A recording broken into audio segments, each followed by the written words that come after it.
E agora nós vamos continuar a nossa programação. Vamos falar agora um pouquinho sobre políticas públicas. E, na verdade, agora nós teremos um formato diferente. A gente vai para um painel de discussões e a nossa equipe está terminando de montar o palco.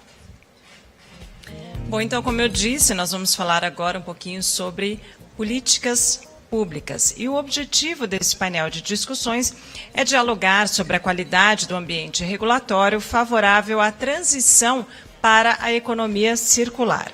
E eu lembro a vocês que durante as apresentações vocês também poderão participar com as suas perguntas, enviando-as aos nossos painelistas. Vocês podem utilizar o aplicativo do nosso encontro, que está disponível nas plataformas iOS e Android. Então, baixem o aplicativo e enviem as suas perguntas, ok? Desde já convidamos vocês a participarem, porque aí as nossas discussões ficam cada vez mais dinâmicas e a troca de informações muito mais rica. E eu também informo que o nosso evento está sendo transmitido ao vivo por meio do portal da CNI, www.portaldaindustria.com.br.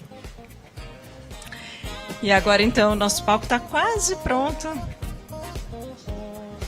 E eu acho que já dá, então, para começar a convidar os nossos debatedores. Eu começo, então, convidando ao palco a secretária nacional de Desenvolvimento Regional e Urbano do Ministério do Desenvolvimento Regional, Adriana Mello.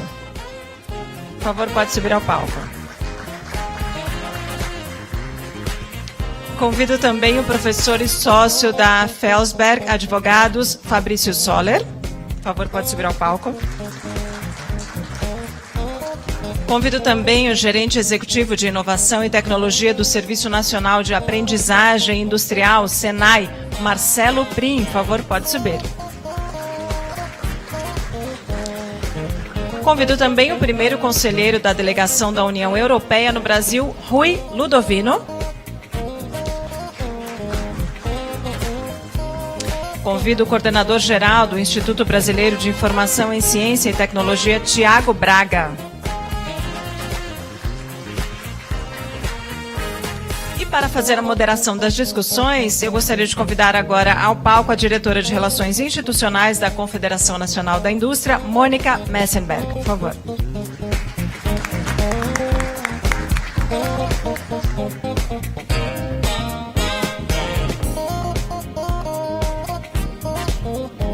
Eu passo então a palavra à moderadora, Mônica, por favor. Bom dia a todos, é um prazer estar com os senhores aqui. E a intenção desse painel é falarmos um pouco sobre como é que as políticas públicas, iniciativas de políticas públicas, podem colaborar para o avanço da economia circular. Nós sabemos que hoje a economia circular é uma realidade, é uma oportunidade e a maneira mais eficiente de você utilizar os recursos existentes e aumentar a competitividade e a produtividade do setor industrial. Acho que todos nós compartilhamos dessa mesma ideia.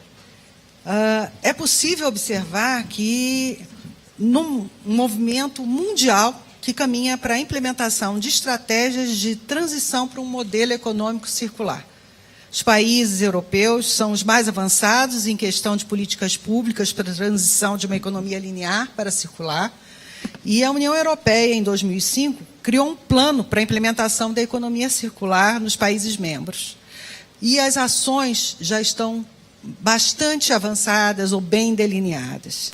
Medição de desperdício de alimentos, padrões de qualidade para matérias-primas secundárias, medidas que incentivam o ecodesign, revisão da legislação de resíduos, incentivos econômicos. Todas essas são ações que podem, de alguma maneira, se bem aproveitadas, podermos replicá-las e fazer com que isso seja um objeto também de apoio ao avanço desse novo momento. No Brasil, a CNI advoga o princípio da responsabilidade compartilhada, onde governo, empresas, sociedade e academia venham a contribuir para que isso se torne uma realidade. Todos esses agentes, cada um no seu papel, podem fazer com que nós tenhamos um novo momento efetivo aí de melhora, de avanço e de desenvolvimento, com novas oportunidades de negócios e empregos. Eu gostaria de aproveitar agora e apresentar os nossos debatedores. Tá? Primeiro, Adriana Mello, que é secretária nacional de Desenvolvimento Regional e Urbano do Ministério do Desenvolvimento Regional. É arquiteta, urbanista, mestre em Planejamento Urbano e doutora em Produção do Espaço Urbano, Rural e Regional. Servidora Pública Federal e especialista em Políticas Públicas e Gestão Governamental. Fabrício Soller, professor sócio da Felsberg Advogados, é professor, consultor do Banco Mundial e da CNI, mestre em Direito Ambiental e possui MBA em Infraestrutura, sendo especialista também em Gestão Ambiental e Negócios do Setor Energético. Marcelo Prim, gerente executivo de Inovação e Tecnologia do Senai, cursando doutorado em Indústria 4.0 no ITA, bacharel em Engenharia Mecânica, mestre em Engenharia Aeronáutica e Mecânica e tem experiência na área de Gestão de Inovação. Rui Ludovino, primeiro conselheiro da Delegação da União Europeia no Brasil, especialista em zootecnia e agronomia, questões sanitárias e fitossanitárias e desenvolvimento rural. É funcionário da Comissão Europeia desde 2001. E conselheiro nas áreas de saúde, segurança dos alimentos, meio ambiente, ação climática e energia desde 2014. Por fim, Tiago Braga, coordenador-geral do Instituto Brasileiro de Informação em Ciência e Tecnologia, doutor em Ciência da Informação, com foco em Gestão da Informação. Faz parte do comitê gestor do Life Cycle Initiative, iniciativa promovida pela ONU para o meio ambiente. Bem, eu gostaria também de aproveitar para dizer como é que será a dinâmica dos nossos trabalhos. Primeiro, uma breve fala de cada um dos panelistas sobre a experiência deles com relação ao tema. Depois, faremos uma rodada de perguntas em que trataremos mais especificamente do ponto de cada um deles, da experiência de cada um deles no que se refere à implementação de uma política pró-economia circular, e daremos andamento, então, a questões mais gerais, com a participação da plateia, com a interação na plateia, e, se possível, permitir a interação entre os diferentes painelistas, também um podendo questionar o outro e fazer alguma consideração sobre o que está sendo levantado em cada um dos temas. Sendo assim, até para não atrasar mais um pouco o nosso painel, até temos tempo aí um pouco adiantado, estamos um pouco avançados na hora, eu gostaria de passar a palavra para a nossa primeira painelista, a Adriana Mello. Por favor, Adriana. Bom, meu bom dia a todos. Estamos perto da hora do almoço, né? Mas cumprimentar os colegas aqui de mesa, colegas do painel, cumprimentar a CNI, agradecer ao convite pela participação nesse evento. Esse é um tema, gente, que o Ministério do Desenvolvimento Regional traz com total prioridade para o desenvolvimento de suas agendas. E falar um pouquinho, né, de como está sendo pensada essa agenda, né, da economia circular no Ministério do Desenvolvimento Regional, me faz contar um pouquinho a história da fusão, né, dos dois ministérios que geraram esse ministério agora, que é o do Desenvolvimento Regional.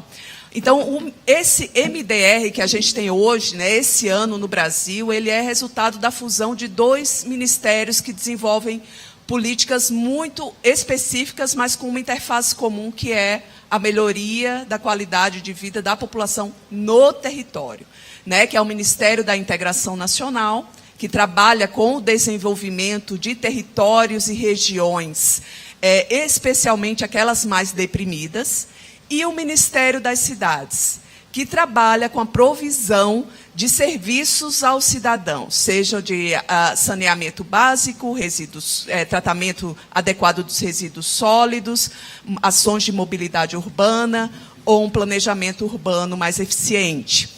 A fusão desses dois ministérios para se criar o Ministério do Desenvolvimento Regional fez com que a gente começasse a pensar na secretaria, especialmente a secretaria que trabalha com o desenvolvimento regional e urbano, em alternativas de geração de riquezas e de distribuição dessas riquezas à sociedade, também no ambiente urbano.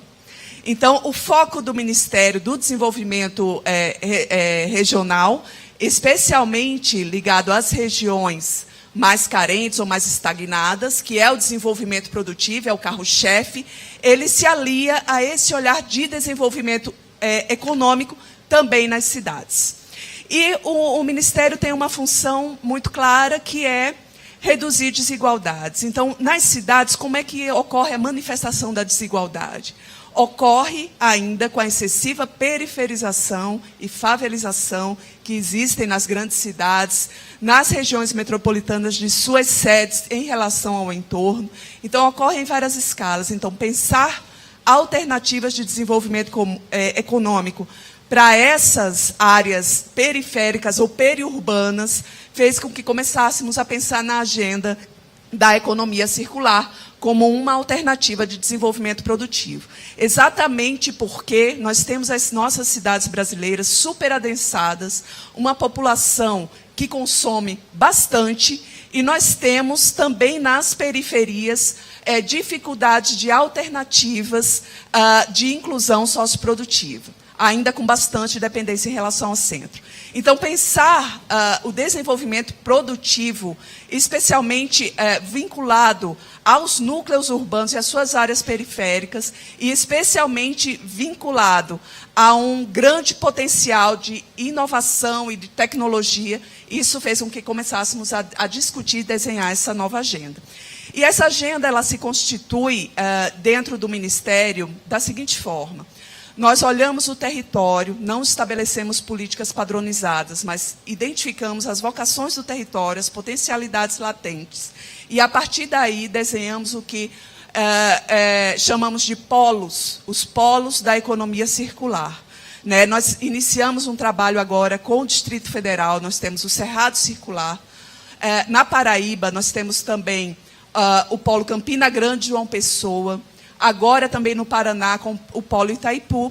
Então, desenhando, identificando as vocações latentes, elegendo polos, reconhecendo formalmente esses polos e reunindo os parceiros. Foi mencionada aqui a necessidade da articulação. Esse é um grande desafio, mas para uma agenda com essa transversal, como é a agenda da economia circular, nós precisamos trabalhar com a interface com a pauta ambiental, com a pauta do desenvolvimento produtivo, com a pauta infraestrutural, com a pauta da inovação. Então, são agendas básicas que se somam para a gente chegar num território de uma forma mais articulada e mais eficiente. Obrigada, Adriana. Agora, eu gostaria que o Fabrício Soller, por favor, falasse um pouquinho da sua experiência trabalhando com o tema. Por favor, Fabrício. Bom dia a todos. Queria agradecer, Mônica, seu nome e o convite formulado pela CNI. Em razão do tempo, eu atropelarei aqui as informações para compartilhar com vocês um pouco do que a gente tem visto sobre economia circular. Primeiro, entendemos que economia circular, ela diretamente já está embutida dentro da nossa Política Nacional de Resíduos Sólidos, especialmente quando a gente traz o conceito de responsabilidade compartilhada pelo ciclo de vida dos produtos. Então, veja que é uma lei de resíduos e que regulamenta objetivamente produtos. Ela prevê o ciclo de vida do produto e, como atribuição do setor empresarial, adotar medidas para melhorar os produtos, para gerar menos resíduos. Isso já está embutido na Política Nacional de Resíduos Sólidos, expressamente. Muito se fala, quando se fala dessa legislação, sobre logística reversa, mas logística reversa é apenas um dos pilares da Política Nacional de Resíduos Sólidos, especificamente da responsabilidade compartilhada pelo ciclo de vida dos produtos. E dentre os seus objetivos, rapidamente, nós temos a redução do desperdício, o estímulo de desenvolvimento ao mercado, produção e consumo de materiais recicláveis, eficiência e sustentabilidade, palavras que constaram expressamente do estudo feito pela CNI. Então, nós temos que o tema já está devidamente incorporado. O que tende a acontecer no médio prazo é a regulamentação desse tema por intermédio dos acordos setoriais ou termos de compromisso. O acordo setorial, que é muito conhecido para implementar logística reversa, não é especificamente para logística, é para responsabilidade compartilhada pelo ciclo de vida do produto. para ir além do retorno. Mas aí a lei também traz alguns princípios, alguns critérios que a gente tem que observar, como proporcionalidade, razoabilidade, gradualidade. Então nós temos uma lei moderna, em contraposição, um país que 40% do que é gerado neste território ainda vai para lixões ou aterros controlados. Então nós temos desafios mais básicos em termos de sociedade. Tá? Não obstante o avanço que a indústria já coloca em melhorias nos seus produtos. A própria legislação também, a própria Política Nacional de Resíduos, traz no seu artigo 32 que as embalagens devem ser melhoradas, né, de forma a utilizar menos matéria-prima, serem reutilizadas, quando tecnicamente passíveis de serem utilizadas dessa maneira. Isso para mostrar, isso para trazer para vocês que é um tema que diretamente já está previsto na legislação brasileira. Aqui eu trouxe algumas notas, alguns cuidados naturalmente. A gente fala em muita regulação, e aí nós temos aí no prazo de 10 anos, menos de 10 anos, desde a publicação da Política Nacional de Resíduos, mais de 1.000 instrumentos legais e normativos, ou seja, lei, decreto, portaria, resolução federal, estadual e municipal, regulamentando resíduos ou produtos. Produtos, por exemplo, como os canudos. Se fala hoje em território nacional de banimento, proibição, enquanto nós sustentamos que regulação não significa necessariamente proibição. Muito pelo contrário, né? Você tem que diminuir, você tem um processo de regulação, de restrição de uso, mas não necessariamente banimento. Além disso, a Política Nacional de Resíduos traz aqui os instrumentos fiscais e econômicos, como foi colocado aqui também anteriormente, e que a gente tem escassas medidas nesse sentido. Nada que estimule o empresário a utilizar material reciclado dentro do seu processo produtivo. Ele faz naturalmente pela inteligência operacional, por uma redução de custo, e ele acaba internalizando isso. Mas não há necessariamente uma política de indução. Dentro dessa questão da embalagem, voltando à indução, por exemplo, que eu estou falando que a economia circular já está, a logística reversa de embalagem de óleo lubrificante já prevê um dispositivo expresso que 10% da embalagem do óleo lubrificante já advém de material reciclado. Já advém da própria economia circular, ou seja, estrutura um sistema para capturar a embalagem plástica de óleo lubrificante, esse material é reciclado e no mínimo 10% é reintroduzido na nova embalagem. Então nós temos algo já factual operando no Brasil, tratando da logística reversa. E aí eu volto ao ponto, economia circular, transição, proporcionalidade, razoabilidade e assim por diante. O projeto de lei da França, que trata de economia circular, traz expressamente essa abordagem da responsabilidade compartilhada pelo ciclo de vida do produto, que lá é chamado responsabilidade estendida do produtor. A primeira previsão de economia circular no país é da resolução da ANLURB de São Paulo, da cidade de São Paulo, que regulamenta as sacolinhas. Então já prevê expressamente o termo economia circular. Para quê? Para que possa automaticamente a reciclagem reincorporar material reciclado nos sacos de lixo que são colocados na cidade de São Paulo. Para encerrar, que meu tempo já acabou, volto a frisar a importância de não regular pelo banimento e pela proibição, e sim pela redução gradual, observar a questão da visão sistêmica no Brasil, levando critérios ambientais, sociais, tecnológicos, de saúde pública e econômicos. Estamos preparados para arcar com esse novo desafio, e tratar aqui também que, por fim, que nós temos uma lei e um decreto recentemente regulamentado tratando de inovação e tecnologia, que está distrito diretamente a esse tema. Nós temos a Lei de Liberdade Econômica, que foi aprovada agora, publicada na segunda-feira, que fomenta o livre mercado, né, e a liberdade econômica, no caso do setor empresarial. E, de fato, aqui acho que para encerrar, carecemos de medidas fiscais, econômicas para o setor alavancar. Ou seja, tem que partir, tem que ser mais ousado. E aí leia-se Estado, União e município. Encerrando, como o próprio governador João Dória colocou, né, diante desse contexto da cooperação técnica financeira entre setor empresarial, poder público e sociedade, nós temos que somar esforços, temos que reunir esforços a despeito da sociedade que, em geral, talvez não esteja tão preparada para o assunto, especialmente quando a gente olha material reciclado.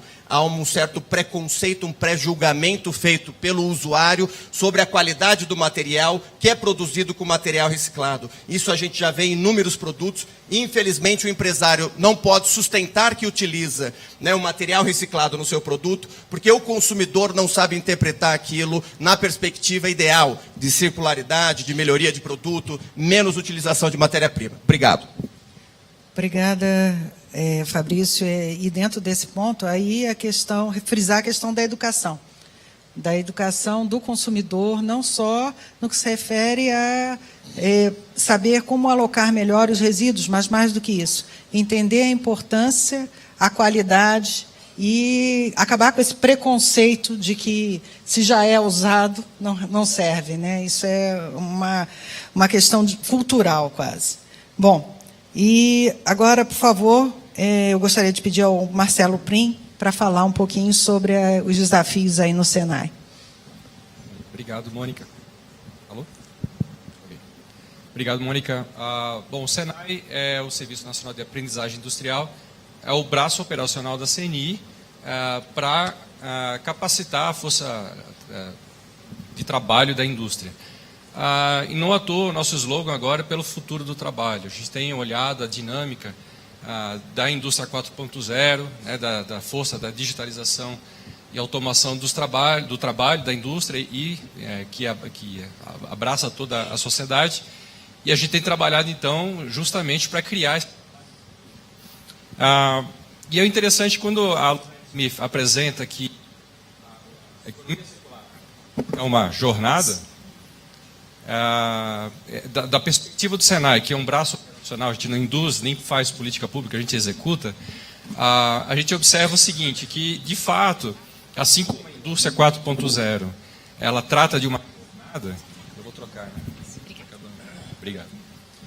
A gente trata de uma jornada, a gente vê também para a indústria 4.0, a gente começa organizando os processos produtivos, depois você digitaliza, aí você entra para uma adoção tecnológica mais de fronteira, com machine learning, inteligência artificial. A gente vê isso na jornada da economia circular também. Há um trabalho de você organizar o processo produtivo, conscientizar o industrial com incentivos, não só com regulações, mas também com algo à frente incentivando que a indústria se mobilize. E é interessante que os resultados dessa jornada de manufatura enxuta e digitalização, ela é muito similar da economia circular. Então, a gente tem com o Lean Manufacturing a redução drástica de resíduos, do retrabalho, de emissões, né, de gases, de resíduos. Então, isso é muito interessante. A gente observa que, entretanto, há um grande desconhecimento, né, também é apresentado aqui, dos benefícios tanto da indústria 4.0 como da economia circular. Então, há um grande trabalho que a CNI tem liderado, que é exatamente trazer uma conscientização dos conceitos, né, de indústria 4.0, manufatura digital e economia circular. Mas o que eu acho que é mais interessante é de que, no ápice dessa jornada, a gente chega num patamar de P&D, de inovação. E essa é uma inovação que permite que a indústria se reinvente, não só em termos tecnológicos, mas principalmente em termos de modelo de negócio. E aí, quando a gente se compara assim, diretamente, né, de maneira seca, a inovação sendo feita no Brasil com a do Vale do Silício ou Shenzhen, a gente tem uma grande lacuna e uma desvantagem competitiva muito grande. Mas se a gente olhar sob o ponto de vista da economia circular, é exatamente o contrário. Porque a gente tem a biomassa, a bioeconomia centrada no Brasil, e marcas brasileiras já têm se utilizado exatamente dessa vantagem competitiva, mencionando uma de várias empresas, a Natura, que já se destaca, a empresa onde eu trabalhei, com muito orgulho, já se destaca há muitos anos, valorizando a biodiversidade brasileira e transformando esse valor criado, né, como modelo de negócio em produtos de alto valor agregado, né, e que estão sendo agora exportados, e a Natura comprando empresas internacionais exatamente levando esse valor mundo afora. Então, é possível, sim, se apropriar de embalagens recicladas, como a Natura faz, de comunicar isso devidamente, e o principal modelo, o principal meio de comunicação é, essencialmente, o modelo de negócio. E aí isso passa pela inovação. E para fazer inovação, aí a gente precisa somar esforços, a gente precisa convergir os astros, né? Governo, com o governo federal, com o local, a entidade privada com a pública, a universidade com a iniciativa privada. A gente tem feito isso, né, pelos Institutos Senai de Inovação, são 26 espalhados pelo Brasil, mas isso só não é suficiente. A gente precisa de subvenção, precisa restabelecer o FNDCT, a gente precisa de instituições fortes e a gente precisa de inovação corporativa e institucional, como a gente tem, por exemplo, no caso da Embrapi, que é um instrumento de inovação ágil que responde à velocidade que a indústria demanda. Então, é preciso, sim, regulação, mas é preciso também incentivos, sejam tributários, fiscais, como a Lei do Bem, e também de subvenção, não só de crédito, né? E um alinhamento de astros. Se a gente fizer tudo isso, há muito espaço e esperança para que a indústria brasileira inove e leve o seu valor, trazendo essa questão de economia circular, que é um ativo brasileiro. A gente tem isso no nosso sangue. Obrigado. Obrigada, Marcelo. Eu queria complementar aí, porque eu imagino que esse novo desafio também vai fazer com que novas formas de trabalho sejam criadas, novos tipos de trabalho surjam, e aí isso necessitará de um aprimoramento técnico, se criar aí e habilitar pessoas para trabalhar nessa nova realidade. Então, acho que aí é um espaço grande, não só para a academia, mas também para o Senai, que vai ter que fazer a formação desse pessoal, para que a economia circular se transforme numa realidade. São novo tipo de trabalho, novos postos de trabalho surgindo, provavelmente. Eu gostaria agora de pedir ao Rui Ludovino para nos falar um pouquinho da sua experiência junto à União Europeia. Bom dia, muito obrigado. Gostaria, primeiramente, de agradecer à CNI pelo convite, dar um bom dia a todos e cumprimentar os colegas do painel. Gostaria, primeiramente, de apresentar o plano de ação da União Europeia para a economia circular. É uma criança. A União Europeia tem vindo a trabalhar de forma profunda no plano. Ele foi adotado no final de 2015 e fará agora 4 anos. Portanto, é um plano de ação que é bastante jovem. Possui 54 ações diferentes ao longo do ciclo de vida do produto, na produção, na manufatura, no consumo, no tratamento de resíduos e também na criação de novos mercados para matérias-primas secundárias. Fizemos um relatório de avaliação no passado mês de março, onde se concluiu que as 54 ações estavam implementadas ou estariam em término de implementação no ano 2019. Tenho vários exemplos para poder mostrar, mas acho que não dá tempo agora nos primeiros 5 minutos. Gostaria de ressaltar que é um trabalho multissetorial e que é necessário o trabalho de todos os agentes, não só na questão da produção, mas do Estado, da produção, da sociedade civil, e é necessário um trabalho em conjunto para que esse trabalho seja completado com sucesso. Por exemplo, há necessidade de nova legislação, por exemplo, sobre ecodesign, rotulagem de eficácia energética, é necessário uma educação do consumidor, é necessário uma rotulagem em termos de eficiência energética. Então, é um trabalho que, isso gostaria de ressaltar, que é um trabalho multissetorial e necessidade que a sociedade se envolva nesse processo. É um trabalho que está totalmente baseado nos nossos compromissos em termos da Agenda de Desenvolvimento Sustentável 2030 da ONU, os ODS, Objetivos de Desenvolvimento Sustentável, e também da promessa da União Europeia no âmbito do Acordo de Paris. Ou seja, é chegarmos ao ano de 2030 com uma redução das emissões de carbono pelo menos em 40%. É a intenção da Comissão Europeia anunciar um aumento da ambição, talvez até 45% ou 50% em 2030, para chegarmos à transição para uma economia descarbonizada, carbono zero, no ano 2050. Então, a agenda da economia circular, ela está totalmente alinhada com os nossos desafios em termos de mudança contra contra a mudança climática. Gostaria, nos últimos minutos que tenho agora, de exemplificar com uma ação na minha área específica, que é na produção de alimentos. A produção de alimentos e redução do desperdício alimentar é uma das áreas muito importantes do nosso plano. Tivemos a felicidade de trabalhar com a Embrapa e com o Ministério da Agricultura nos últimos 2 anos, em cooperação, num plano de redução de desperdício alimentar no Brasil. Fizemos uma quantificação na cidade de São Paulo, onde pudemos verificar que um paulistano desperdiça anualmente cerca de 42 quilos de alimentos. Cerca de 20% da carne bovina é desperdiçada, 22% do arroz e cerca de 16% de feijão e 15% de carne de frango. Esse foi um primeiro estudo que nós fizemos. É preciso, antes de começar uma ação de mitigação, neste caso, é preciso quantificar, e partimos depois para uma ação de educação ambiental. Vamos agora fazer, no mês de novembro, uma ação também com a Embrapa e com as escolas, em 3 estados. Vai ser no Distrito Federal, vai ser no Acre, em Rio Branco, e vai ser em Aracaju, Sergipe. Uma ação com escolas públicas, onde vamos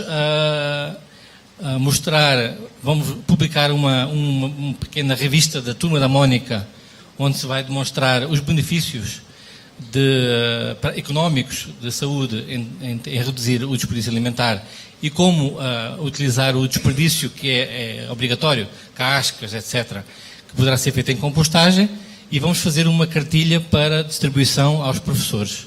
Portanto, é um exemplo de uma ação de quantificação e uma ação de educação junto ao público.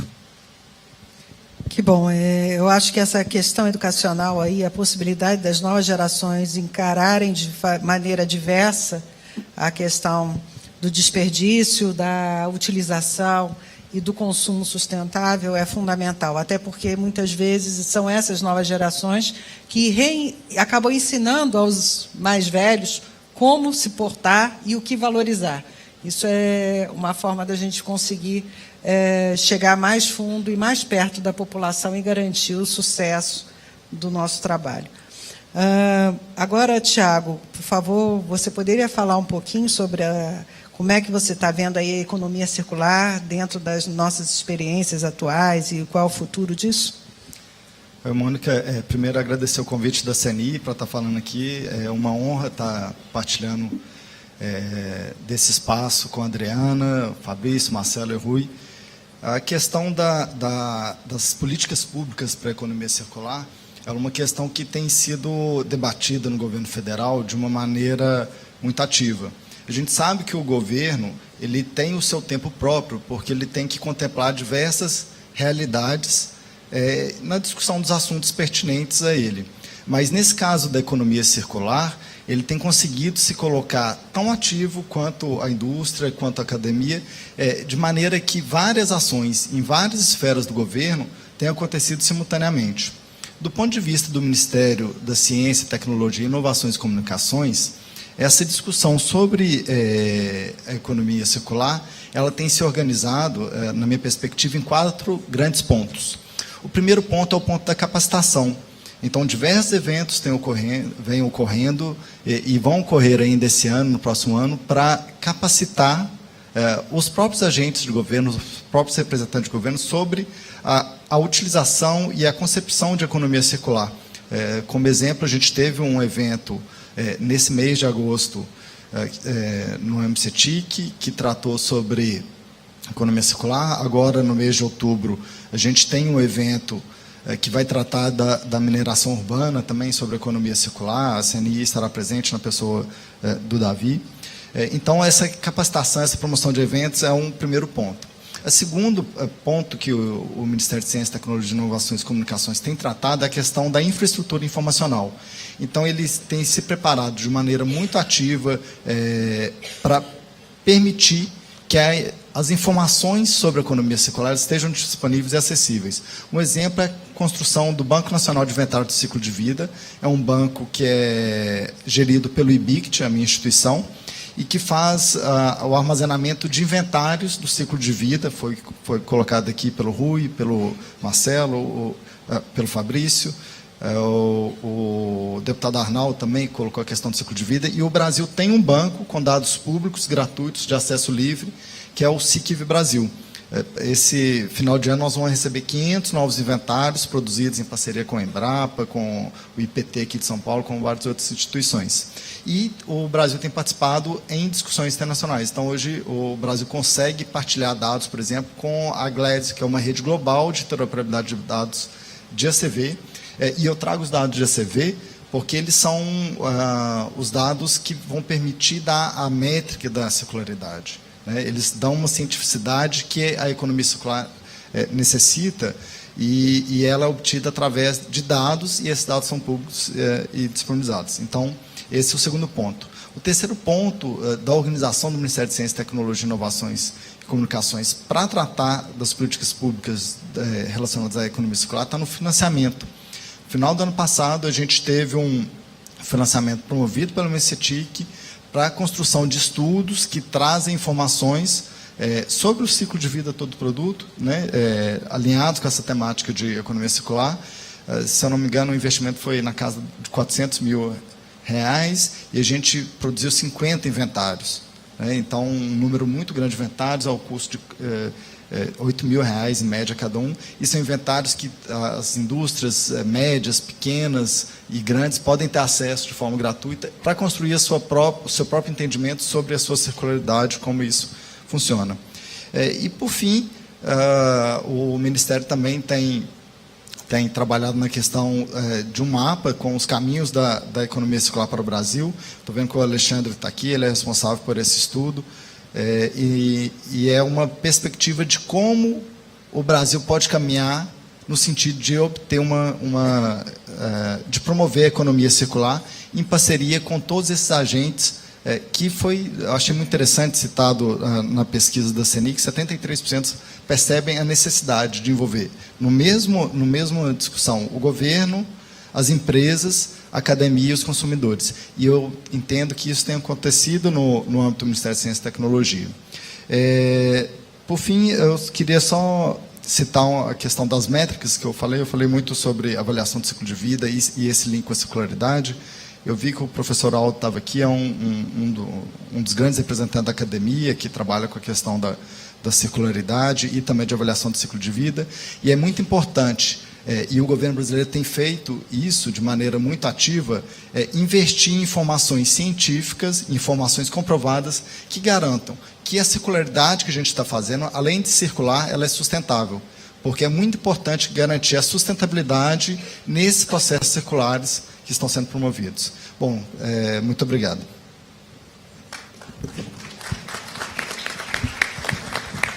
Obrigado. Dando continuidade aos nossos trabalhos, eu gostaria de iniciar com algumas perguntas aos palestrantes, para que eles possam, inclusive, discorrer um pouco melhor sobre o seu tema e poderem aproveitar o espaço. Acaso queiram fazer algum adendo com relação à pergunta propriamente dita e ressaltar alguma coisa, fiquem à vontade, por favor.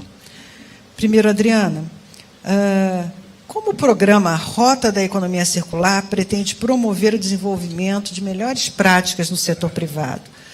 Você poderia exemplificar e fazer algumas considerações, principalmente com relação a possíveis desafios que também serão enfrentados para a implementação de um projeto dessa categoria? É uma excelente pergunta. Faz parte da atual estratégia do Ministério, que é desenvolver a agenda a partir de polos previamente identificados no território. E esse é um programa que ele parte exatamente da necessidade de se aliar o desenvolvimento produtivo, seja ele regional ou urbano, com o envolvimento da sociedade, onde aquelas estruturas produtivas, aquele arranjo produtivo, ele se desenvolve. A iniciativa do Ministério, né, e esse programa, que é a Rota, os polos, né, da economia circular, se desenvolve a partir de uma lógica de que a gente precisa conhecer o território, as necessidades daquele território, para a gente conseguir construir a política a partir daquelas necessidades, e não o caminho inverso. É muito comum a gente trabalhar no governo federal com políticas públicas mais homogeneizantes, e essa não é a estratégia adotada no Ministério. A estratégia é partir do território, identificando exatamente onde é que estão as lacunas e os gargalos daquele encadeamento produtivo, para o Ministério atuar de forma particularizada nas necessidades daquele território. Com a economia circular, acontece da mesma forma. Nós identificamos no território nacional alguns territórios potenciais para começarmos esse trabalho, é uma agenda recente. E, por exemplo, em Caruaru, né, uma região Nordeste, região do território nacional ainda deprimida economicamente, mas com um potencial latente. Qual é o negócio ali instalado? O negócio ali instalado é o negócio têxtil. E qual é a dificuldade e por que a gente precisa olhar aquele processo econômico de uma forma mais harmonizada com as peculiaridades ambientais? Porque o negócio têxtil se desenvolve numa região que tem excessiva escassez hídrica. Então, pensar o desenvolvimento daquele negócio, que é o negócio têxtil, que é a vocação daquele território, mas considerando também a restrição ambiental que é imposta pela escassez hídrica, faz com que a gente precise trabalhar de uma forma mais criativa e de uma forma mais inteligente, que é o aproveitamento, por exemplo, daquele recurso hídrico a partir de estratégias de reuso de água. Então, esse é um polo onde está sendo trabalhado o reuso de água para o negócio têxtil, da mesma forma em Petrolina, o reuso de água para a irrigação. Então, no semiárido, isso é latente. Os processos e trabalhos e projetos que envolvem a economia circular, eles estão diretamente associados à resiliência dos territórios. Então, a gente conseguir desenvolver os territórios, considerando as restrições colocadas ou restrições naturais, do quadro natural, do quadro ambiental, e fazer com que esse desenvolvimento se dê de uma forma sustentável, com aproveitamento desses recursos de uma forma eficiente e inteligente. Então, esses são exemplos.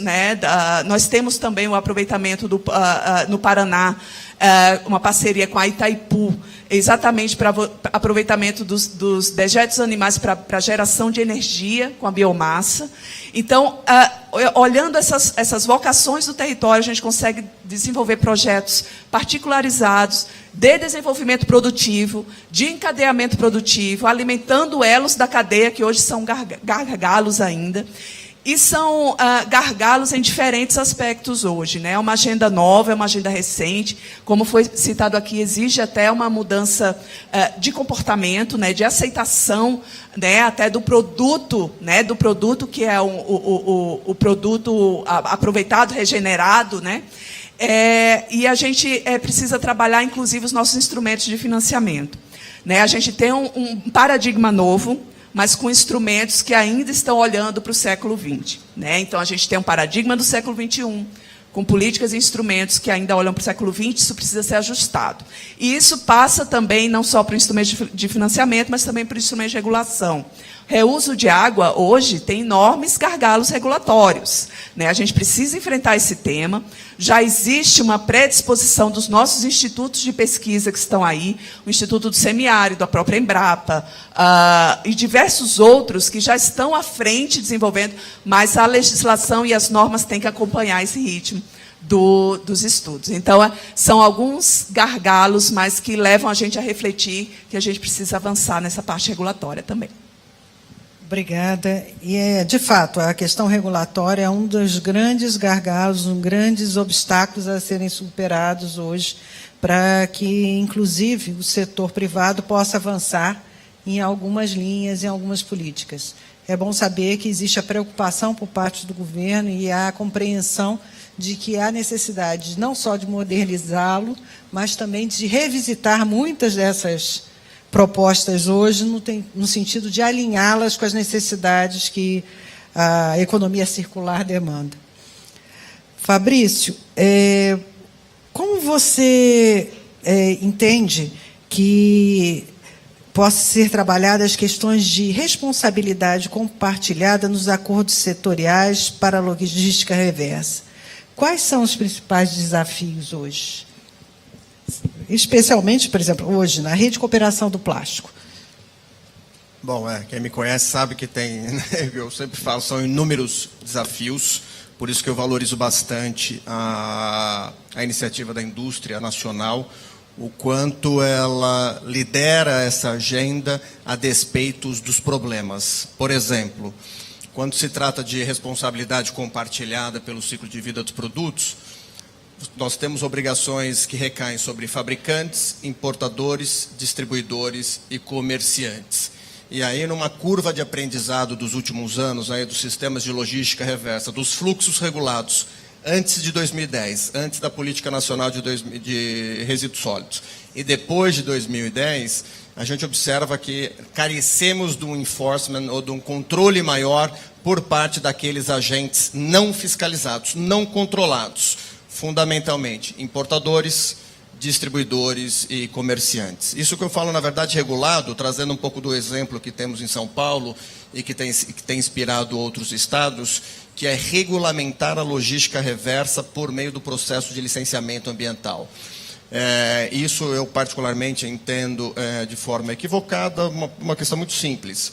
A responsabilidade é do fabricante, importador, distribuidor e comerciante, e a logística reversa, ao ser controlada apenas pelo órgão licenciador, ele atinge fundamentalmente o fabricante, deixando os demais elos, num esforço hercúleo do setor empresarial, da indústria, em tentar envolver os demais agentes dentro da estruturação do sistema de logística reversa, que fundamentalmente busca retornar o produto descartado. Após o uso pelo usuário, pelo consumidor, fazer esse retorno. E como trazer os demais agentes dentro desse processo, se os demais não são controlados e fiscalizados.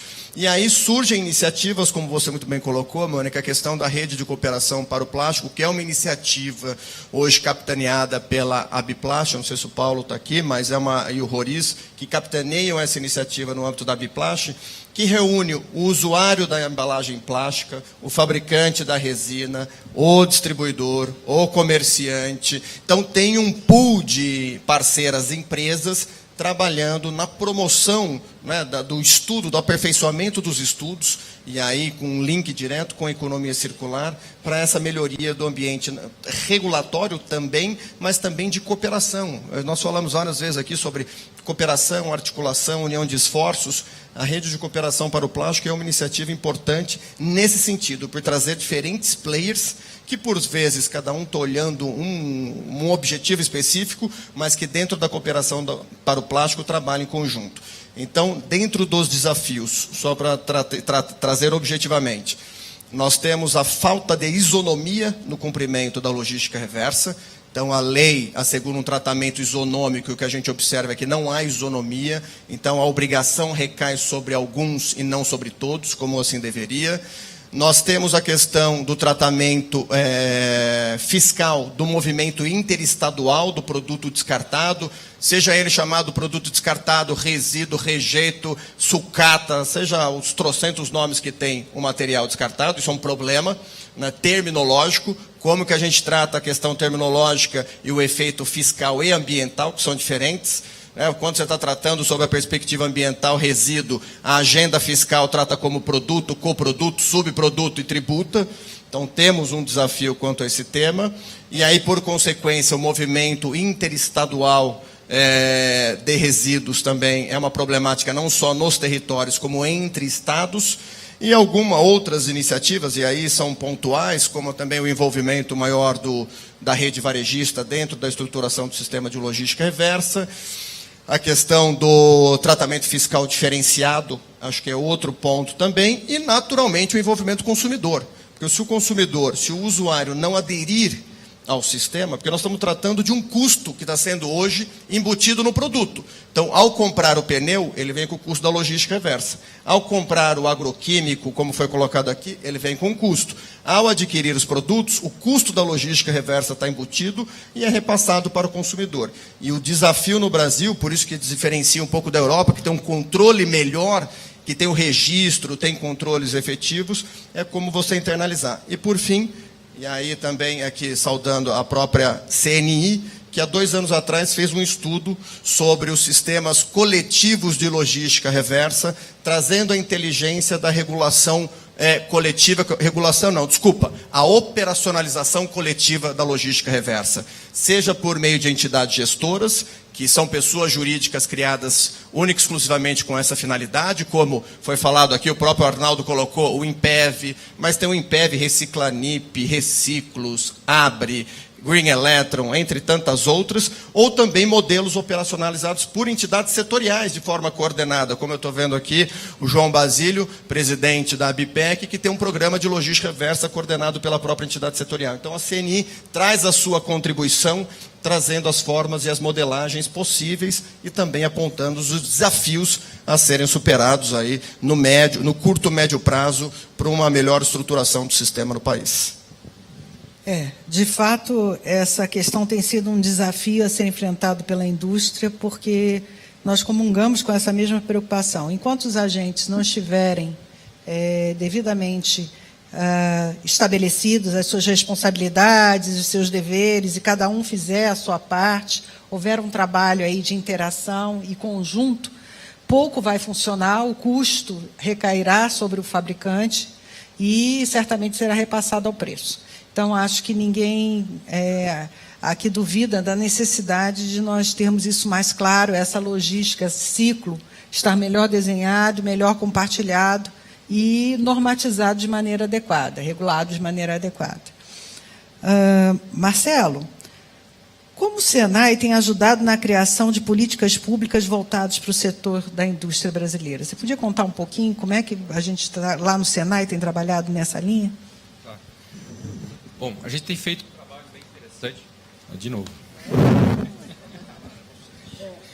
Eu fiz alguma coisa para alguém, não sei o que.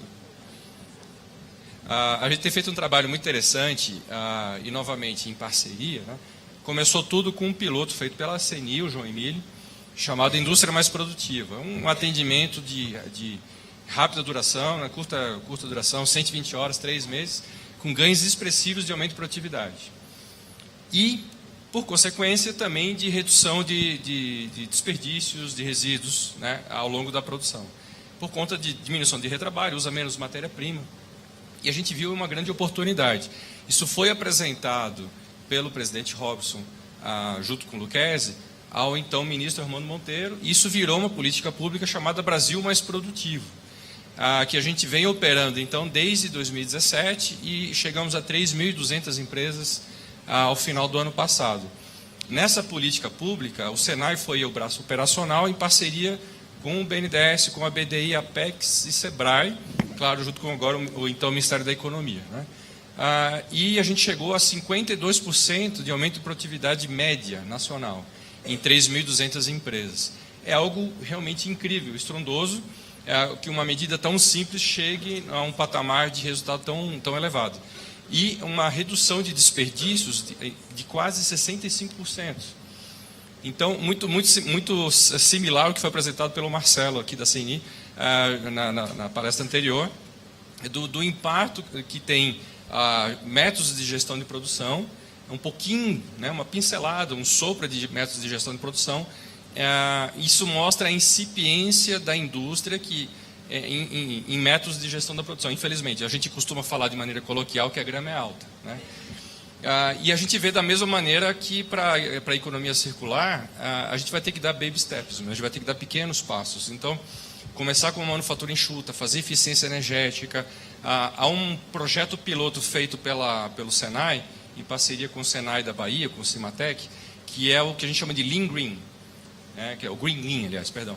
Então, a gente faz todo o mapeamento do fluxo de valor, olhando como principal objetivo não aumento de produtividade, ou puxar o valor, mas diminuindo, otimizando o uso de matéria-prima.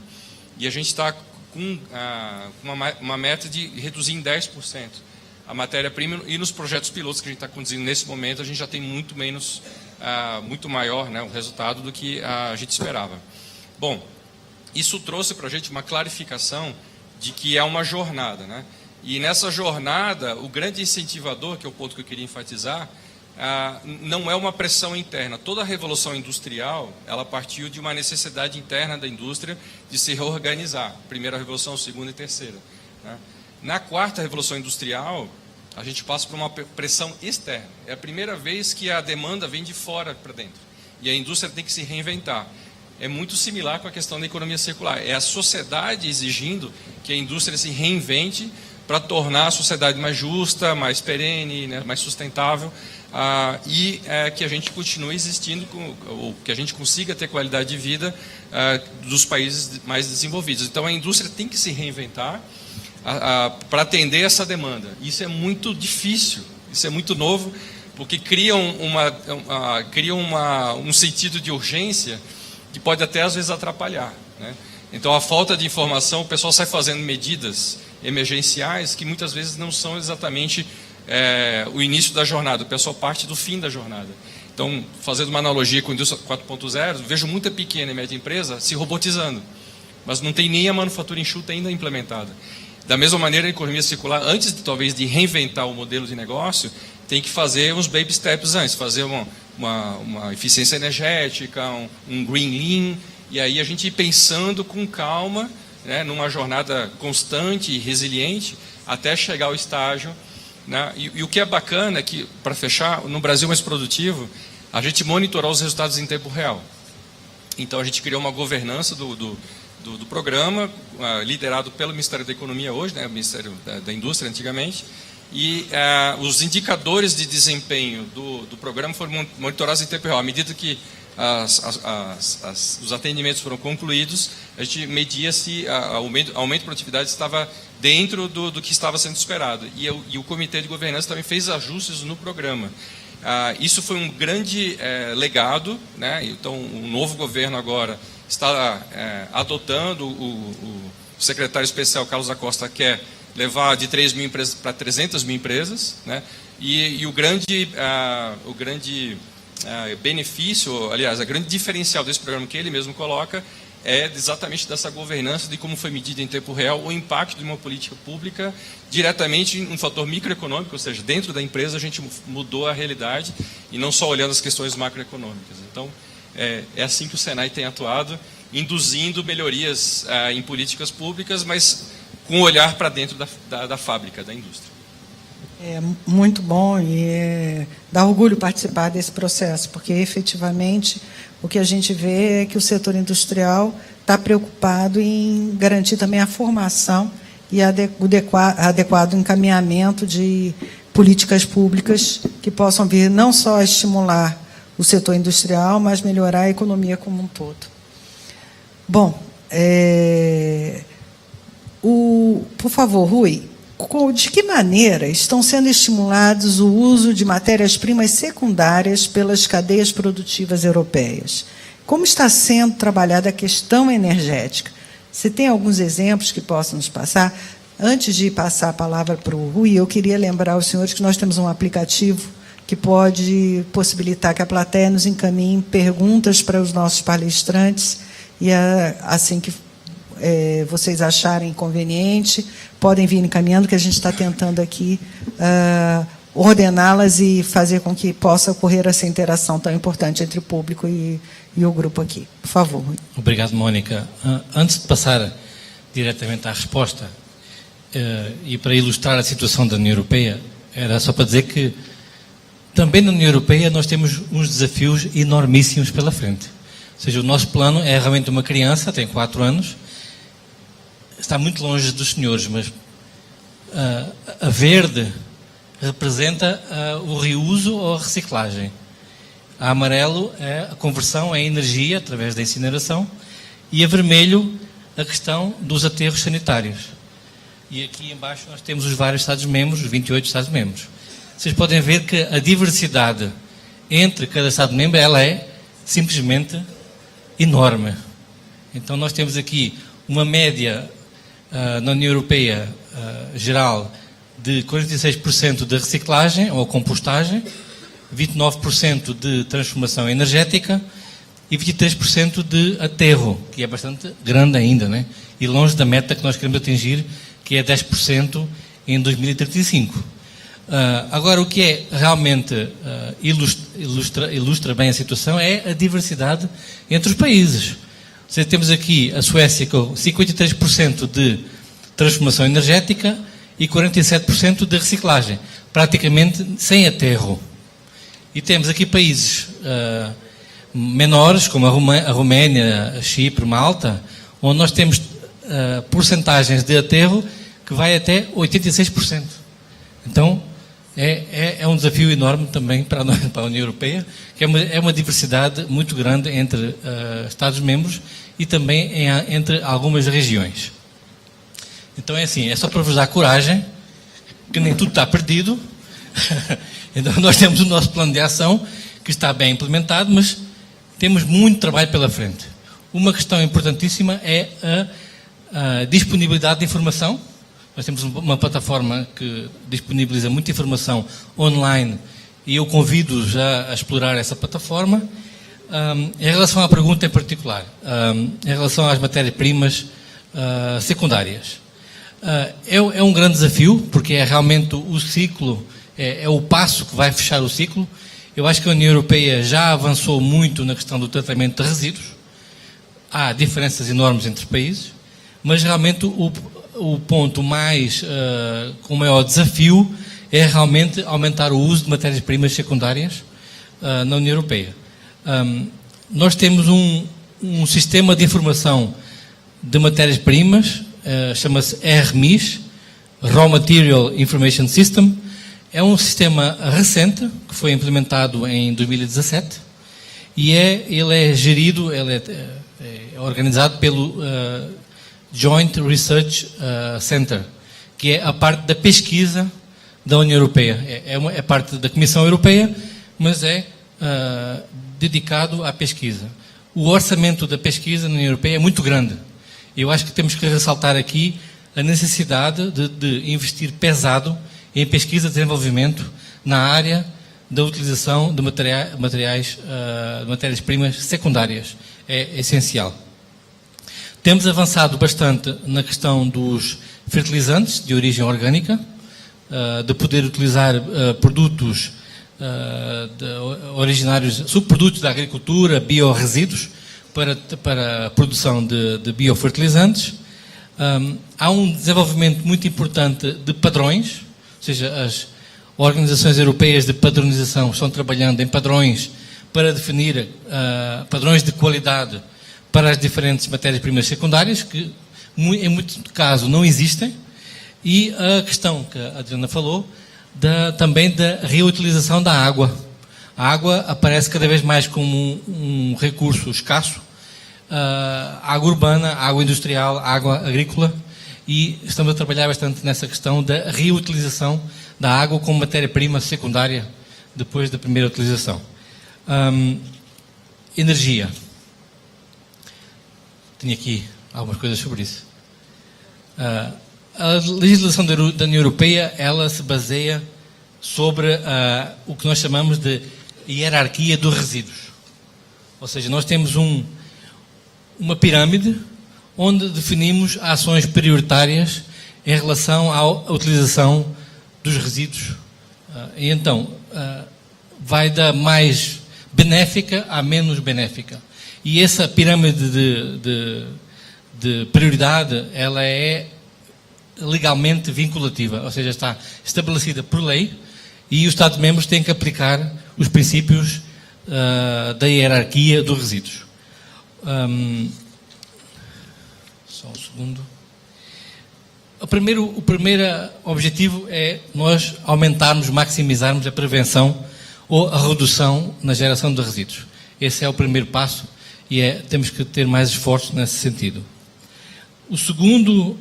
A segunda camada da pirâmide é a reutilização de produtos, ou seja, através da limpeza, da remanufatura, do redesign. Por exemplo, a indústria têxtil é um bom exemplo de reutilização de vestuário. A indústria têxtil é um grande poluidor.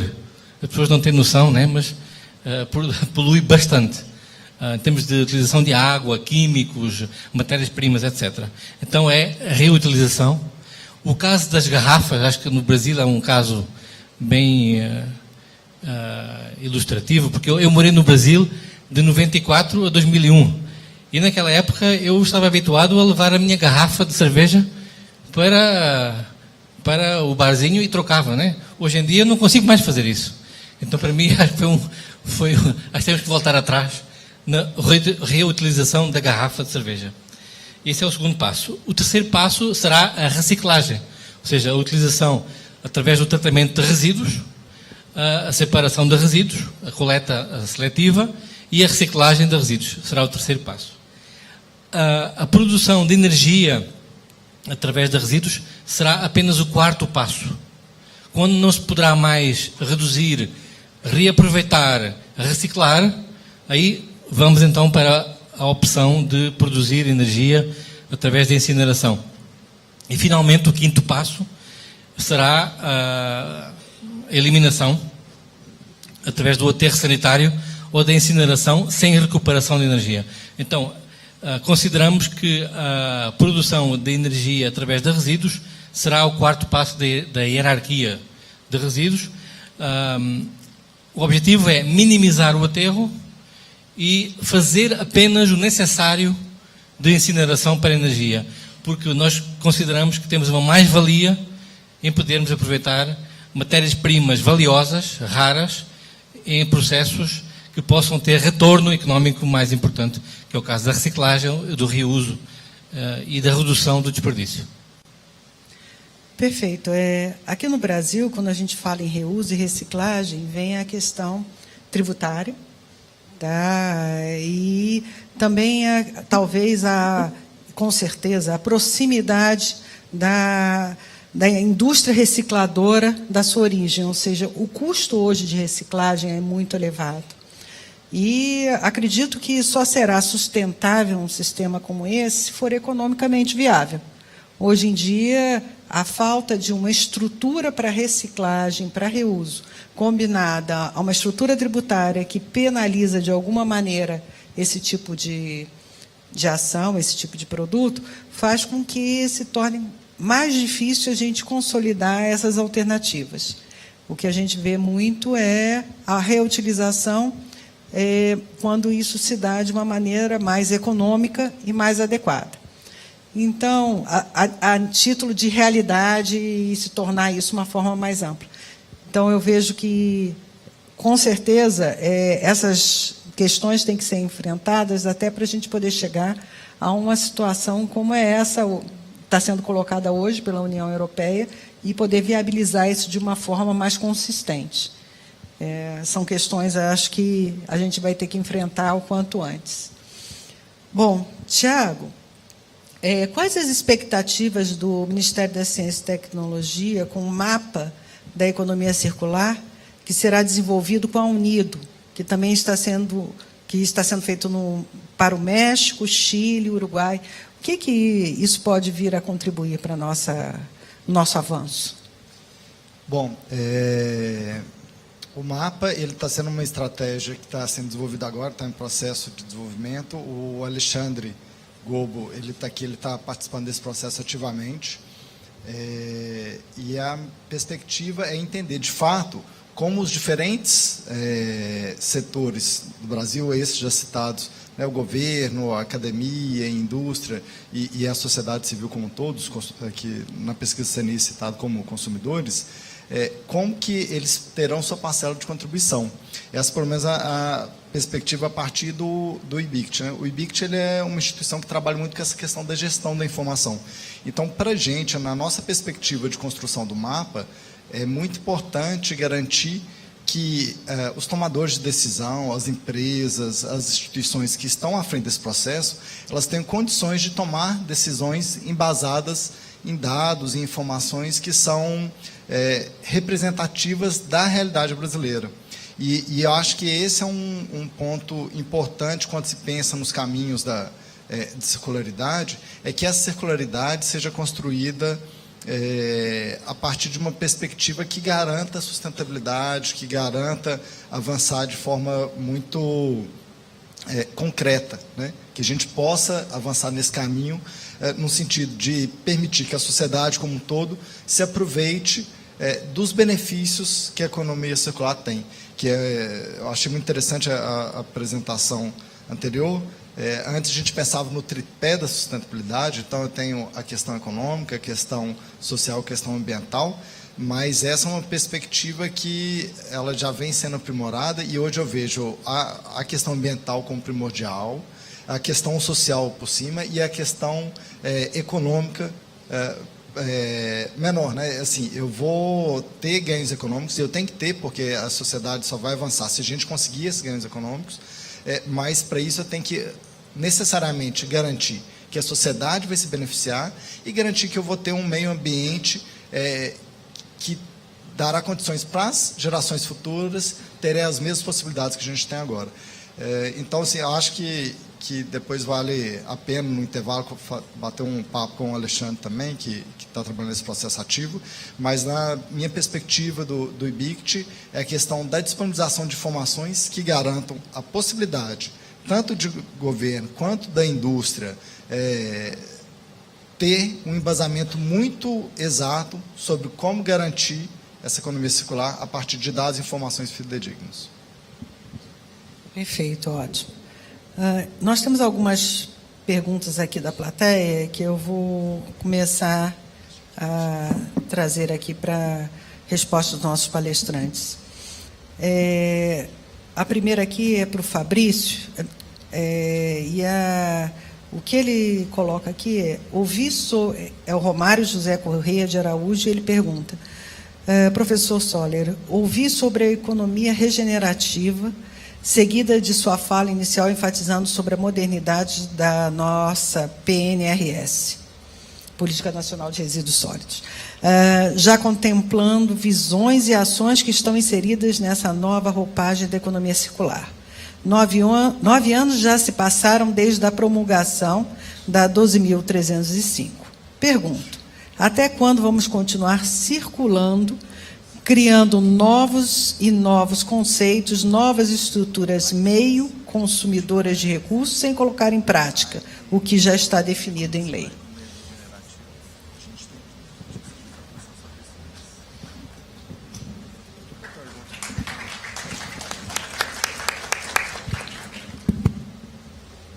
Ótima pergunta. Ela vem alinhada ao que eu comentei sobre a questão terminológica, né, sobre a incorporação da nossa lei, passado 9 anos, e o desafio que nós temos aí, por isso que é sempre louvável a experiência europeia e como a gente internaliza para o nosso território, né? Como foi apresentado aqui, nós temos, sempre eu uso o exemplo de Portugal, né, que Portugal, em termos de tamanho e população, é o Paraná. E olha o tamanho do desafio que nós temos quando a gente olha Pará, Amazonas, Rondônia, Piauí, Mato Grosso do Sul, Goiás. Então nós temos, e cada lugar com a sua particularidade, com a sua cultura, com a informação que chega, com a carência de infraestrutura do básico, né? A cadeia, quando a gente fala de logística reversa ou de economia circular, a nossa cadeia de reciclagem está fundamentalmente no Sudeste. E quando eu estou falando de logística reversa, eu estou falando de custo de transporte. Quando eu estou falando custo de transporte, eu estou falando de infraestrutura, carência de infraestrutura decente, né? Tirando, né? Eu estou falando nos rincões do país. Então, me agrada, né, ouvir uma ponderação ou uma provocação como essa, e eu faço um contraponto, não, na verdade, eu reafirmo esse desafio quando a gente quando o professor Mostra Rui coloca aterro sanitário, quem dera termos aterros sanitários, né? A gente trata com lixões a céu aberto, que é gravíssimo. E aí você fala o seguinte, então, nós temos uma lei que previa 4 anos. Não, senhores e senhoras. Aí, lixão já é proibido desde a década de 50, quando tinha o Código Sanitário. Década de 50, passaram, nós temos 70 anos, e hoje 40% do que é gerado vai para lixões. Então, veja que nós temos um processo, e aí, por que isso acontece? Isso está fundamentalmente na mão do poder público, municipal. Né? De outro lado, nós temos a iniciativa privada, que traz as suas inovações, a inteligência aplicada ao processo, a tecnologia, o aporte de recursos, a comodidade, que esse ponto das embalagens, muito bem lembrado, né, que hoje, quando a gente fala, pô, eu levava o casco, eu levava a embalagem, agora se reflete sobre a comodidade para o usuário, né, de não ter que carregar o caco, de carregar a embalagem ou carregar o caco de vidro e apenas comprar o produto. Então, tem toda uma dinâmica que eu acho que o Brasil ousa na legislação, por isso que eu falo, nós não precisamos de mais marco regulatório.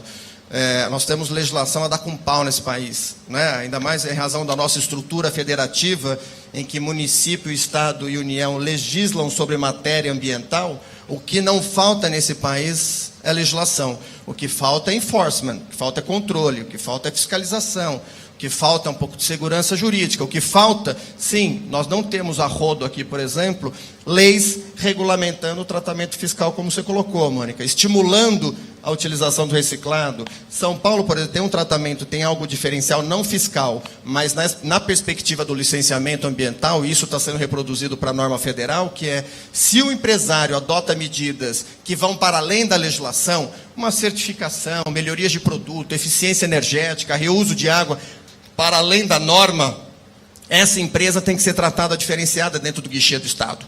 Então, a licença ambiental dela tem que ter um prazo maior, a análise tem que ser priorizada, eu tenho que valorizar condutas proativas no Brasil, né? E não criar aí um embaraço ao desenvolvimento dessa cadeia. E quando fala da reciclagem, eu acho que é um bom ponto, o Brasil ainda enfrenta um temor sobre a discussão da reciclagem energética ou do tratamento térmico, infelizmente, por uma desinformação. Exatamente quando nós temos esse número enorme de lixões, o tratamento e a recuperação energética dentro desse contexto é extremamente bem-vinda. Nós não estamos substituindo aterro sanitário por recuperação energética, nós estamos substituindo lixão por água, por uma recuperação energética, que eu acho extremamente bem-vinda. Fantástico, obrigada. Tem aqui uma pergunta para a Adriana. Sabemos que a PNRS prevê a inclusão das cooperativas de catadores nesse processo que envolve a economia circular. Quais são os planos para auxiliar esse público, os catadores, sabendo que apresentam grandes deficiências no quesito de gestão? Existe alguma proposta nessa linha? Existe.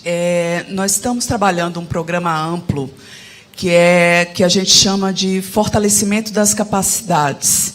E isso prioritariamente está vocacionado ou direcionado para o setor público, mas que a gente pretende que se estenda também para as associações, para as cooperativas, para as organizações da sociedade civil, especialmente as produtivas. Isso parte de um contexto, assim, de uma percepção de que no nível local, na escala local, quando a gente traz, por exemplo, a gente no nível federal já está aqui organizando a agenda, montando programas, aprimorando instrumentos, definindo marcos normativos, regulatórios. E na escala local, especialmente daquelas regiões ou daquelas comunidades que estão ainda no processo de dinamização, essas capacidades elas têm que ser reconhecidas, valorizadas, fortalecidas. Então, as capacidades de gestão mesmo. Isso a gente trabalha com os pequenos municípios, nós estamos inaugurando aí esse programa, que é realmente de fortalecimento das capacidades dos pequenos municípios, com uma modalidade, uma linha de ação que promova a aproximação das universidades, das instituições de pesquisas, dessas administrações locais, para que a sua gestão esteja aprimorada para conseguir alavancar e desenhar projetos com essa natureza, né, que já traga aí o DNA da economia circular na provisão do serviço de saneamento, por exemplo, né, ou na provisão dos serviços de abastecimento de água, ou na provisão dos serviços de fornecimento de energia. Então, a gente trabalha com as administrações e isso se estende também as organizações da sociedade civil, as associações de produtores, as cooperativas. Então, pensar nesse fortalecimento das capacidades de gestão, incluindo e incorporando esse novo paradigma, também está nas prioridades. Como eu falei no programa Rotas de Integração e nas rotas de economia circular, os projetos eles são construídos localmente, então tem toda uma linha de ação, uma modalidade, uma dimensão de assistência técnica e capacitação que ela é induzida, fortalecida e financiada, né? E tem também na escala mais macro de um olhar das administrações locais também para o seu território, para as organizações que aqui existem, para que o poder público seja também um apoiador, né, dessas iniciativas locais de dinamização produtiva. Então, temos nas duas escalas. Obrigada. Tiago, quais as iniciativas concretas para a aproximação da academia e a indústria? Você poderia nos colocar alguma coisa? Claro. Bom, nessa questão de discussão, o Brasil está bem colocado. Primeiro, ele tem um programa brasileiro de avaliação de ciclo de vida, é o PBACV. Esse programa ele tem representatividade da indústria, da academia e de governo, e discute também a questão da economia circular no âmbito desse programa. Ele é uma ação que acontece 2 vezes por ano, de maneira ampla, mas que um grupo gestor se reúne 6 vezes por ano para discutir os assuntos relacionados. Tem uma iniciativa que nasceu no âmbito desse programa, que é o Fórum Brasileiro de Avaliação de Ciclo de Vida. Ele acontece também de 2 em 2 anos. Ele é um fórum que é itinerante, então cada ano ele acontece, cada edição acontece num lugar distinto. E ele também reúne academia, setor privado e governo para discutir como caminhar com essa informação para a sustentabilidade, de maneira que ela possa garantir o avanço em um nível nacional. A indústria está muito bem colocada também. Então, a gente tem a CNI como um agente muito importante nessa discussão, na promoção de estudos. A gente tem a Rede Empresarial Brasileira de Avaliação de Ciclo de Vida. Estou vendo que a Sônia está aqui presente, que é uma rede com grandes empresas que também discutem a questão da avaliação do ciclo de vida, economia circular. Essas temáticas andam muito juntos. E a gente tem a academia muito presente também, tanto fornecendo suporte metodológico quanto fornecendo dados. Então, a gente tem a indústria fornecendo um suporte operacional, um suporte estrutural e fornecendo dados. A gente tem a academia também fornecendo esse suporte metodológico e dados, e a gente tem o governo fornecendo suporte operacional e estratégico para caminhar com essa temática da informação para a sustentabilidade. E isso acontece tanto no nível nacional como no nível internacional. Então, hoje o Brasil ele participa da Livestock Initiative, que é uma iniciativa do ciclo de vida. A gente tem representante da academia, da indústria e do governo lá, e participa muito ativamente da discussão da ISO de economia circular que está sendo criada, que é a TC 323. A delegação brasileira, no primeiro encontro que teve, foi em Paris, era a segunda maior delegação, só perdia para a delegação francesa, né? Era em Paris o evento, mas a gente tinha representantes da academia, tínhamos representantes da indústria e representantes do governo discutindo a questão dos padrões para garantir a economia circular. Obrigada. Bom, dado o adiantado da hora, infelizmente a gente vai ter que acelerar o nosso final, e eu gostaria de passar a palavra para os painelistas para as suas considerações finais. Por favor, 2 minutos para cada um, se possível. Primeiro, para o que acham que esse tipo de evento pode vir a colaborar para o avanço na discussão e a implementação de uma economia circular num prazo mais curto e médio prazo. E segundo, já de antemão, agradecer a presença de todos e dizer que é um prazer contar com a participação dos senhores num evento dessa natureza e que pode, no meu ponto de vista, ser importante num primeiro start dessa discussão de uma maneira mais consistente. Muito vem se falado sobre economia circular no Brasil, mas eu acho que precisamos avançar no sentido da implementação e discutir coisas mais concretas, políticas, de fato, que venham a tornar isso uma realidade. Bom, vamos começar, então, aqui. Bom, acho que as considerações foram muito bem feitas aí no decorrer do encontro. Queria agradecer de novo o convite e reforçar a importância desse debate. A gente está permanentemente aprendendo. Esse é um assunto que ressoa, tem várias iniciativas surgindo.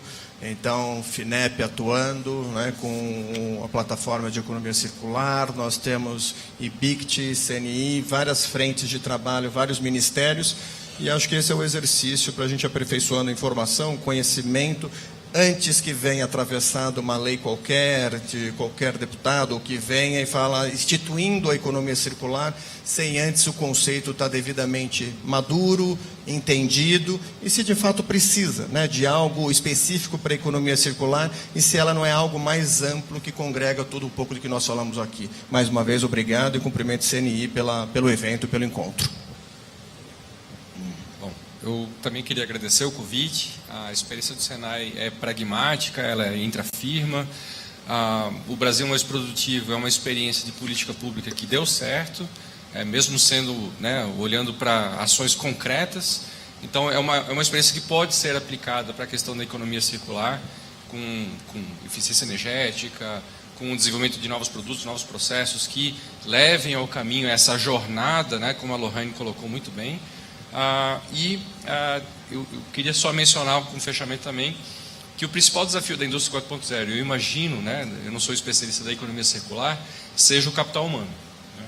E para desenvolver o capital humano, a gente tem trabalhado muito a questão de soft skills, que é ensinar a aprender. Né? Então, a criança que passa pelo SES e pelo Senai, ela aprende a questionar, e ela aprende a trabalhar em equipe, de maneira criativa, resolvendo problemas.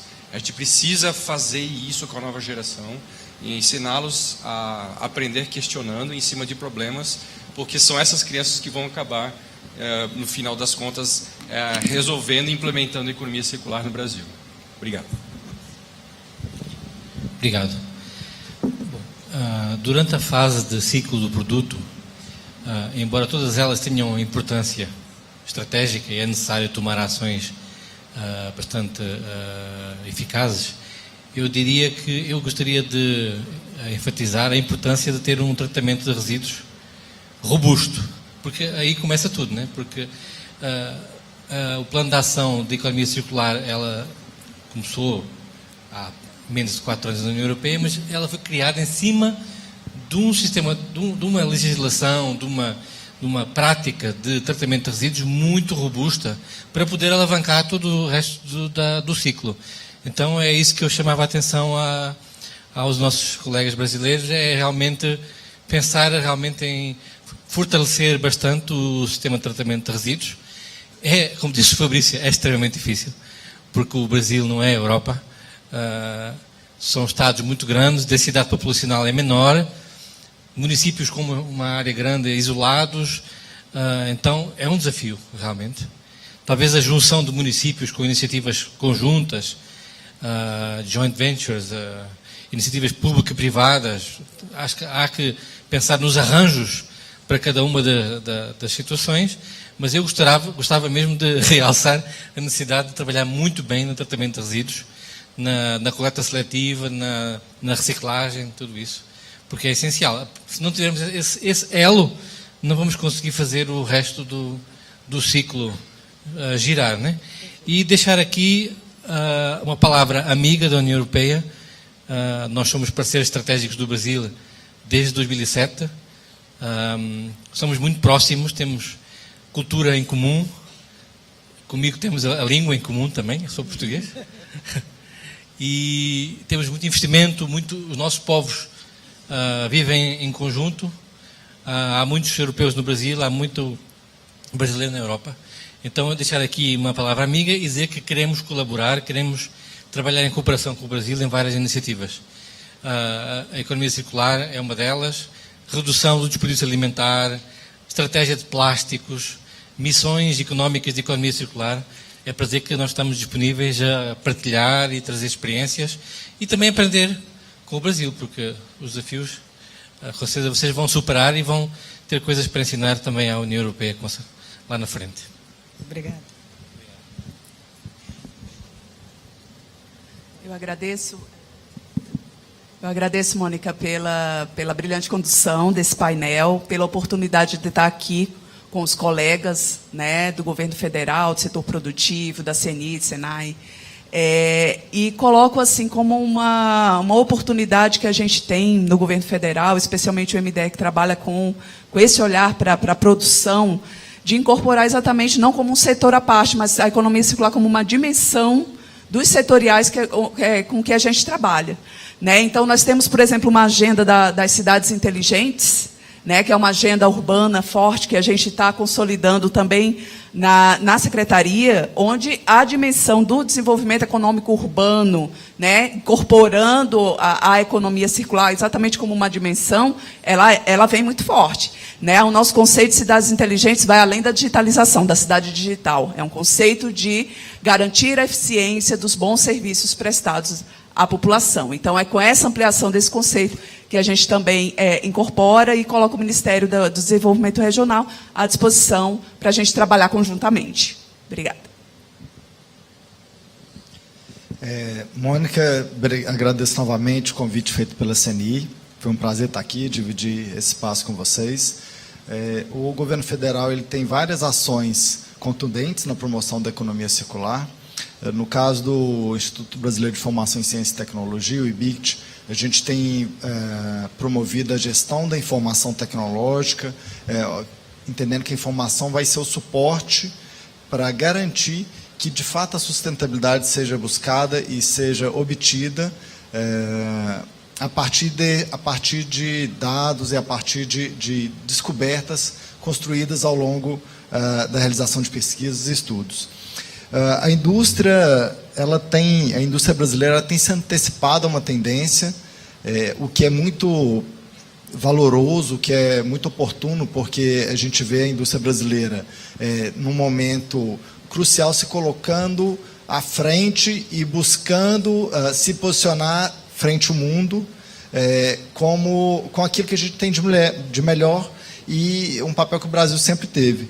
Então, eu reforço que esse papel desse evento, que está sendo promovido pela CNI, ele tem um papel de construir essas redes, e essas redes são fundamentais para que a gente possa caminhar enquanto sociedade em busca da circularidade e em busca de um desenvolvimento mais sustentável. Então, muito obrigado novamente à CNI pela promoção desse evento.